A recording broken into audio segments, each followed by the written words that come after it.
अगला प्रश्न हो जाएगा पवन का वेग यानी कि वाइंड वेलोसिटी मापने के लिए किस यंत्र का प्रयोग किया जाता है। तो आपका राइट आंसर हो जाएगा ऑप्शन नंबर सी यानी कि एनीमोमीटर का प्रयोग किया जाता है। दोस्तों पवन की वेग नापने के लिए एनीमोमीटर का प्रयोग किया जाता है, अच्छे से याद रखिएगा। अगला प्रश्न है समुद्र में डूबी वस्तु का पता लगाने के लिए किस यंत्र का उपयोग किया जाता है। तो आपका राइट आंसर हो जाएगा ऑप्शन नंबर बी यानी कि सोनार का उपयोग किया जाता है। दोस्तों सोनार एक यंत्र है जो समुद्र में डूबे वस्तु को पता लगाने के लिए किया जाता है, अच्छे से याद रखिएगा। अगला प्रश्न हो जाएगा विश्व में सबसे लंबा पौधा कौन सा है। तो आपका राइट आंसर हो जाएगा ऑप्शन नंबर सी यानी कि यूकेलिप्टस है। दोस्तों विश्व का सबसे लंबा पौधा हो जाएगा यूकेलिप्टस, आपका बिल्कुल राइट आंसर हो जाएगा। अगला प्रश्न हमारा कंप्यूटर में प्रोग्राम का क्या होता है। दोस्तों कंप्यूटर में प्रोग्राम क्या होता है। तो आपका राइट आंसर हो जाएगा ऑप्शन नंबर बी यानी कि निर्देशों का एक सेट जो बताता है कि कंप्यूटर को क्या करना है। दोस्तों प्रोग्राम का ये कार्य होता है कि निर्देश देता है कि ये करना है आपको काम, यानी कि निर्देशों का एक सेट जो बताता है कंप्यूटर में क्या काम करना है, अच्छे से याद रखिएगा। अगला प्रश्न हो जाएगा विश्व का प्रथम कंप्यूटर नेटवर्क कौन सा है। तो आपका राइट आंसर हो जाएगा ऑप्शन नंबर बी यानी कि दोस्तों आर्पनेट है। दोस्तों आर्पनेट आपका बिल्कुल राइट आंसर हो जाएगा, अच्छे से याद रखिएगा। अगला प्रश्न हो जाएगा हमारा ऊर्जा के किस रूप से प्रदूषण की समस्या नहीं होती है। तो आपका राइट आंसर हो जाएगा ऑप्शन नंबर बी यानी कि दोस्तों सौर ऊर्जा के कारण प्रदूषण की समस्या नहीं होती है, तो सौर ऊर्जा आपका बिल्कुल राइट आंसर हो जाएगा। दोस्तों हमारा अगला प्रश्न हो जाएगा विश्व मलेरिया दिवस कब मनाया जाता है। तो आपका राइट आंसर हो जाएगा दोस्तों ऑप्शन नंबर बी यानी कि 25 अप्रैल को मनाया जाता है। दोस्तों 25 अप्रैल को विश्व मलेरिया दिवस मनाया जाता है, अच्छे से याद रखिएगा।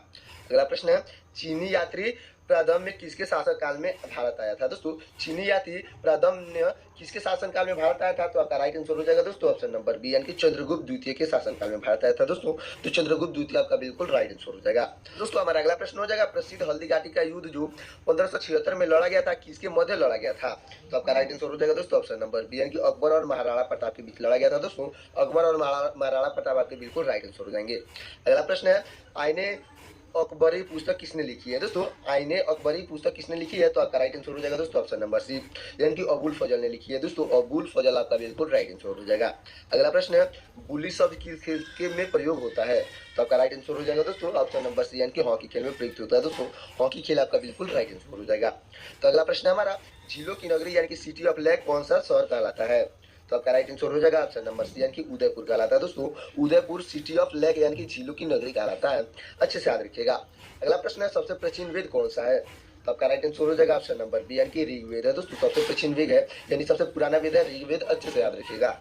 अगला प्रश्न हो जाएगा भाभा परमाणु अनुसंधान केंद्र कहाँ स्थापित है या कहाँ स्थित है। तो आपका राइट आंसर हो जाएगा ऑप्शन नंबर सी यानी कि डुम्बे मुंबई में स्थित है। दोस्तों डुम्बे मुंबई आपका बिल्कुल राइट आंसर हो जाएगा।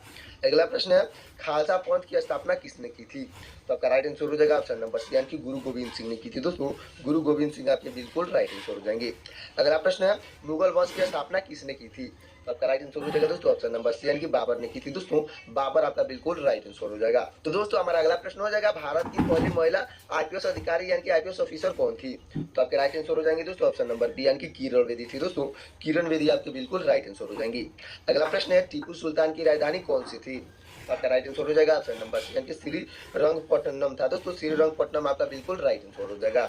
अगला प्रश्न है हमारा चाइना मैन यानी कि चाइना मैन शब्द किस खेल से प्रयोग होता है। दोस्तों चाइना मैन किस खेल में प्रयोग होता है। तो आपका राइट आंसर हो जाएगा दोस्तों ऑप्शन नंबर बी यानी कि क्रिकेट में होता है। दोस्तों चाइना मैन शब्द जो है वो क्रिकेट खेल में प्रयुक्त होता है, अच्छे से याद रखिएगा। तो दोस्तों हमारा अगला प्रश्न हो जाएगा सबसे कठोरता पदार्थ यानी कि हार्डेस्ट सब्सटेंस कौन सा है। तो आपका राइट आंसर हो जाएगा ऑप्शन नंबर सी यानी कि हीरा है। दोस्तों विश्व का सबसे कठोर पदार्थ हीरा होता है, अच्छे से याद रखिएगा। अगला प्रश्न हो जाएगा डायनामाइट का आविष्कार किसने किया था।